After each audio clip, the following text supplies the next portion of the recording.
ਵਾਹਿਗੁਰੂ ਜੀ ਕਾ ਖਾਲਸਾ ਵਾਹਿਗੁਰੂ ਜੀ ਕੀ ਫਤਿਹ। New York state assembly ਦੇ ਵਿੱਚ ਖੜੇ ਆ, ਜਿੱਥੇ ਅੱਜ 1984 ਦੇ ਬਾਰੇ ਜੋ ਸਿੱਖ ਜੈਨੋਸਾਈਡ ਦਿੱਲੀ ਦੇ ਵਿੱਚ ਭਾਰਤ ਦੀਆਂ ਦੂਜੀਆਂ ਸਟੇਟਾਂ ਦੇ ਵਿੱਚ ਭਾਰਤੀ ਹਕੂਮਤ ਨੇ ਬੜੇ ਵਿਉਂਤਬੰਦ ਤਰੀਕੇ ਨਾਲ ਕੀਤੀ।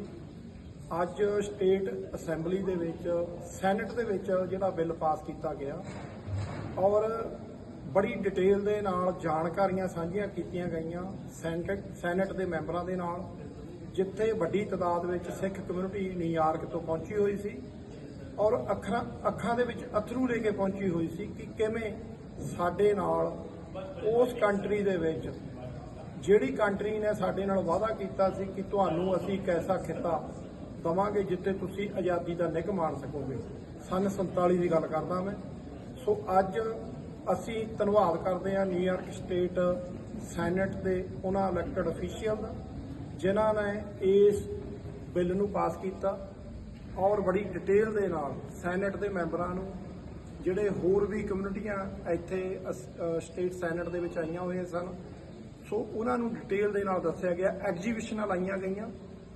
ਸੋ ਮੈਂ ਅੱਜ ਨਾਲ ਇਹ ਵੀ ਜ਼ਰੂਰ ਬੇਨਤੀ ਕਰਦਾ ਕਿ ਜਿਵੇਂ ਤੁਸੀਂ ਪਿਛਲੇ ਦਿਨਾਂ ਦੇ ਵਿੱਚ ਭਾਰਤੀ ਜਿਹੜਾ ਬੁੱਚੜ ਗ੍ਰਹਿ ਮੰਤਰੀ ਅਮਿਤ ਸ਼ਾਹ, ਜਿਹਨੇ ਬੜੀ ਭੱਦੀ ਸਟੇਟਮੈਂਟ ਜਿਹੜੀ ਭਾਰਤ ਦੀ ਪਾਰਲੀਮੈਂਟ ਦੇ ਵਿੱਚ ਖੜ ਕੇ ਗਈ ਕਿ ਪੰਜਾਬ ਦੇ ਵਿੱਚ ਕੁਝ ਸਿੱਖ ਨੌਜਵਾਨ ਭਿੰਡਰਾਂ ਵਾਲਾ ਬਣਨ ਦੀ ਕੋਸ਼ਿਸ਼ ਕਰ ਰਹੇ ਆ, ਉਹਨਾਂ ਨੂੰ ਅਸੀਂ ਫੜ ਕੇ ਲਿਜਾ ਕੇ ਦਿਬਰੂਗੜ੍ਹ ਦੀਆਂ ਜੇਲ੍ਹਾਂ 'ਚ ਬੰਦ ਕਰਤਾ ਔਰ ਬੜੇ ਉਹਨੇ ਗਲਤ ਤਰੀਕੇ ਦੇ ਨਾਲ ਧੰਨ ਧੰਨ ਸਾਹਿਬ ਸ੍ਰੀ ਗੁਰੂ ਗ੍ਰੰਥ ਸਾਹਿਬ ਜੀ ਦੇ ਉੱਤੇ, ਜਿਸ ਗੁਰੂ ਗ੍ਰੰਥ ਸਾਹਿਬ ਨੂੰ ਸਮੁੱਚੀ ਕੌਮ ਜਾਗਦੀ ਜੋਤ, ਸਾਡੇ ਲਿਵਿੰਗ ਗੁਰੂ, ਉਹਨਾਂ ਦੇ ਗੁਰੂ ਸਾਹਿਬ ਜੀ ਦੇ ਉੱਤੇ ਵੀ ਬੜੇ ਮਜ਼ਾਕੀਆ ਲਹਿਜੇ ਦੇ ਵਿੱਚ ਕਮੈਂਟ ਕੀਤਾ।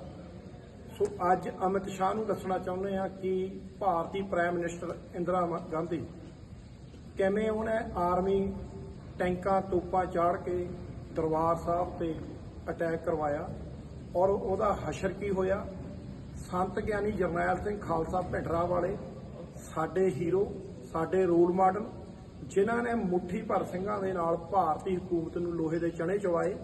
ਸੋ ਸਾਧ ਸੰਗਤ ਜੀ, ਅਸੀਂ ਅੱਜ ਇਸ ਅਸੈਂਬਲੀ 'ਚ ਖੜ ਕੇ ਉਸ ਭਾਰਤੀ ਅੱਤਵਾਦੀ ਅਮਿਤ ਸ਼ਾਹ ਨੂੰ, ਗ੍ਰਹਿ ਮੰਤਰੀ ਨੂੰ ਕਹਿਣਾ ਚਾਹੁੰਦੇ ਹਾਂ ਕਿ ਉਸ ਇੰਦਰਾ ਗਾਂਧੀ ਦੇ ਹਸ਼ਰ ਕੀ ਹੋਇਆ ਤੇ ਤੁਸੀਂ ਸਾਡੇ ਸੰਤਾਂ ਉੱਤੇ ਏਦਾਂ ਦੀਆਂ ਗਲਤ ਟਿੱਪਣੀਆਂ ਕਰੋਗੇ।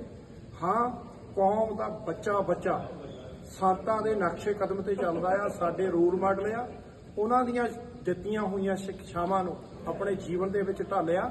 ਉਹਨਾਂ ਨੇ ਕਿਹਾ ਸੀ ਜ਼ਮੀਰ ਦਾ ਮਰਨਾ ਮੌਤ ਆ, ਸਰੀਰ ਦਾ ਮਰਨਾ ਮੌਤ ਨਹੀਂ। ਸੋ ਅੱਜ ਦੁਨੀਆ ਭਰ ਦੇ ਵਿੱਚ ਖਾਲਿਸਤਾਨ ਦੀ ਮੁਹਿੰਮ ਚੱਲ ਰਹੀ ਆ, ਰੈਫਰੈਂਡਮ ਹੋ ਰਹੇ ਆ। ਸੋ ਇਸ ਗੱਲ ਦੇ ਉੱਤੇ ਅਸੀਂ ਭਾਰਤੀ ਹਕੂਮਤ ਦੇ ਉਹਨਾਂ ਕਾਤਲਾਂ ਨੂੰ ਅੱਜ ਇਸ ਅਸੈਂਬਲੀ ਦੇ ਵਿੱਚੋਂ ਖੜ ਕੇ ਇਹ ਮੈਸੇਜ ਦੇਣਾ ਚਾਹੁੰਦੇ ਆ, ਤੁਸੀਂ ਆਪਣੀਆਂ ਘਿਨਾਉਣੀਆਂ ਹਰਕਤਾਂ ਟਿੱਪਣੀਆਂ ਤੋਂ ਬਚੋ। ਸੋ ਬਹੁਤ ਜਲਦੀ ਖਾਲਸਾ ਪੰਥ ਆ ਰਿਹਾ ਆ ਆਪਣੇ ਪੰਜਾਬ ਨੂੰ ਲਿਬਰੇਟ, ਭਾਰਤੀ ਕਬਜ਼ੇ ਦੇ ਵਿੱਚੋਂ ਆਜ਼ਾਦ ਕਰਵਾਉਣ ਲਈ। ਵਾਹਿਗੁਰੂ ਜੀ ਕਾ ਖਾਲਸਾ, ਵਾਹਿਗੁਰੂ ਜੀ ਕੀ ਫਤਿਹ।